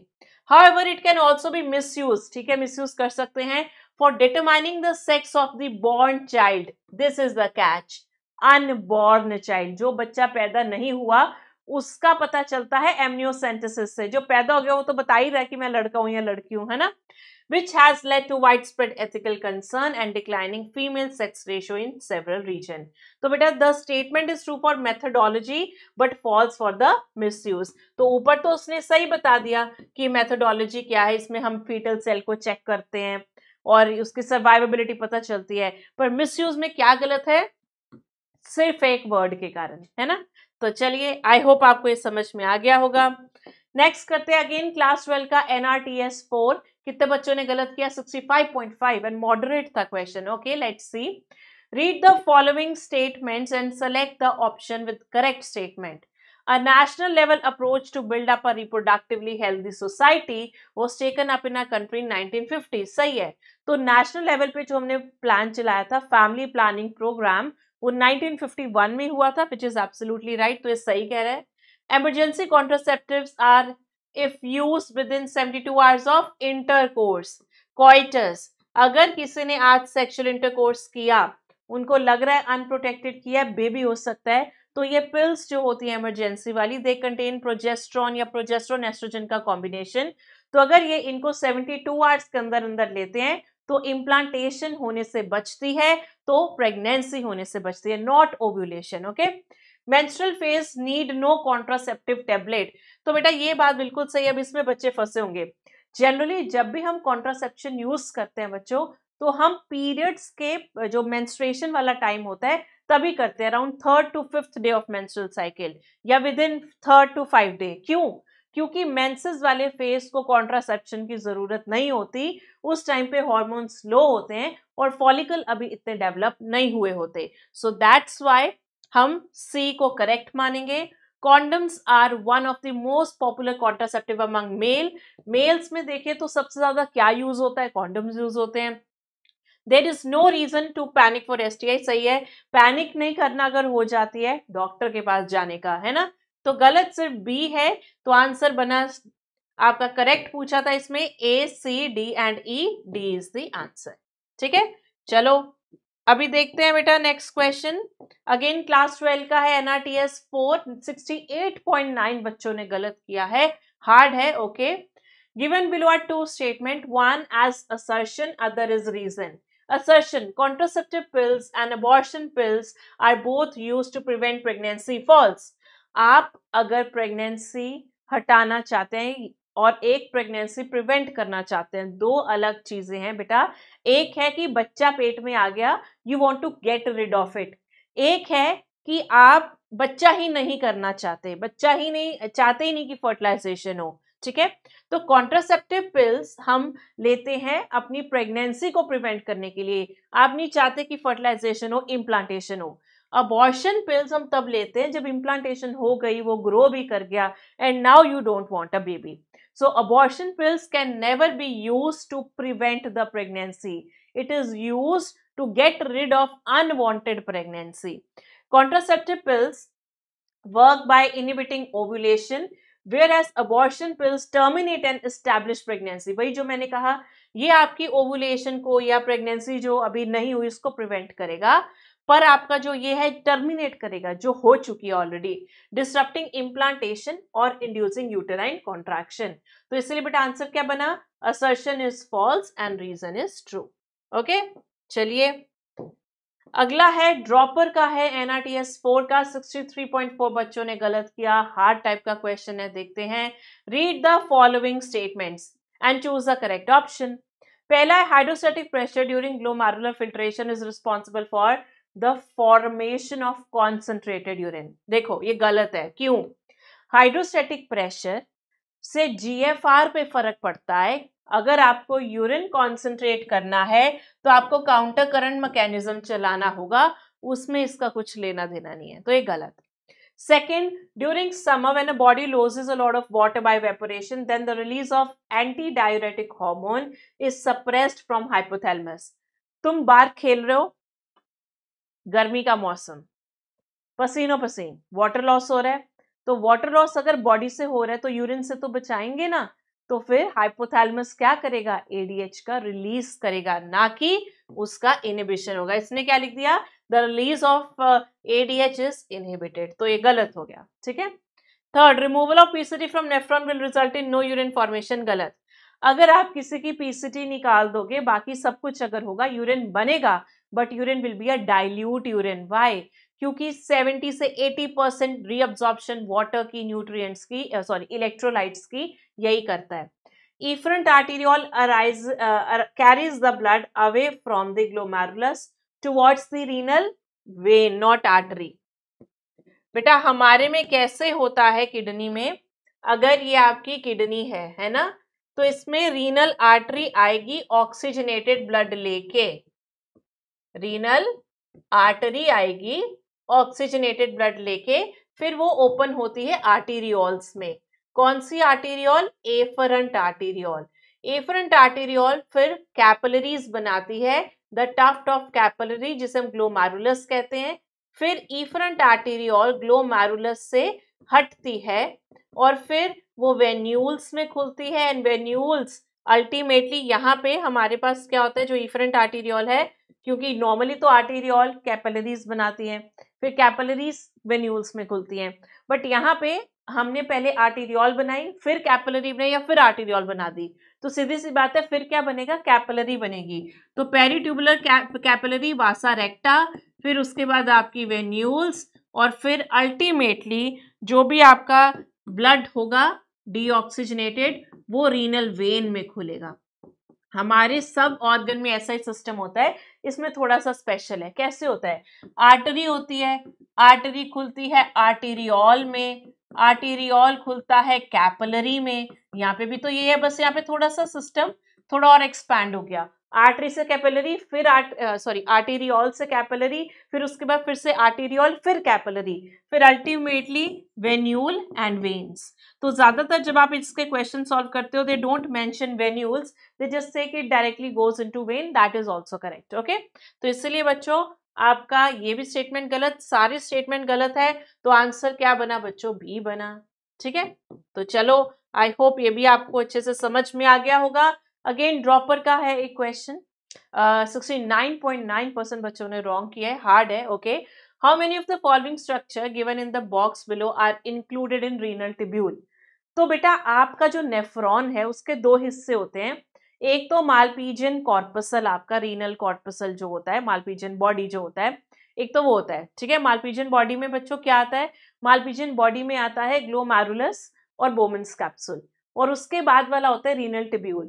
From PCT to DCT, collecting duct को हम रीनल टिब्यूल में इंक्लूड नहीं करते because it is a common duct. वो बहुत सारे नेफ्रॉन की कॉमन डक्ट है। अगर हमारे पास ये एक कलेक्टिंग डक्ट है तो इसमें बहुत सारे नेफ्रॉन के रीनल टिब्यूल्स खुल रहे होंगे। मान लो ये बोमेन्स कैप्सूल 1 का, ये पीसीटी, ये लूप ऑफ फेनले, ये डीसीटी, और ये अल्टीमेटली यहाँ खुल गया। अब दूसरा है यहाँ पे, ये बोमेन्स कैप्सूल, ये पीसीटी, ये लूप ऑफ फेनले, ये डीसीटी, ये खुल गया। तो इस वजह से जो कलेक्टिंग डक्ट है उसको हम एक कॉमन डक्ट मानते हैं। It is not a part of the single nephron, वो एक सिंगल नेफ्रॉन का पार्ट नहीं है। ग्लोमेरुलस तो वैसे ही नहीं है क्योंकि तो रीनल कॉर्पसल का पार्ट है। तो पीसीटी है, लूप ऑफ फेनले है, डीसीटी है, दिस इज नॉट। इसलिए बेटा आंसर क्या बना, 3, दैट मीन्स सी। ठीक है, तो टोटल कितना है, 1 2 3। ओके, चलिए, तो ये थे बेटा कुछ question. I know you might feel कि अरे तो बड़े सिंपल से थे, सिली थे। देखो चीजें क्या होती हैं, कुछ चीजें होती है जिन पे हमें थोड़ा दिमाग लगाना होता है, कुछ हम अच्छे से रीड नहीं कर पाते, बॉर्न अनबॉर्न, कुछ होता है हमें नहीं पता होता है ना। तो जैसा भी था, जिस वजह से भी आपने इसको गलत किया, प्लीज उस गलती को सुधारिए और आगे से मत करिए, क्योंकि यही आपका मौका है गलतियों से सीखने का, ताकि नीट में वो गलतियां ना हो। और यही पर्पस है हमारे आरटीएस का, है ना बच्चों। So I wish you all the very best. ऐसे ही क्वेश्चन सॉल्व करते रहें और ऐसे ही सीखते रहें। Bye bye.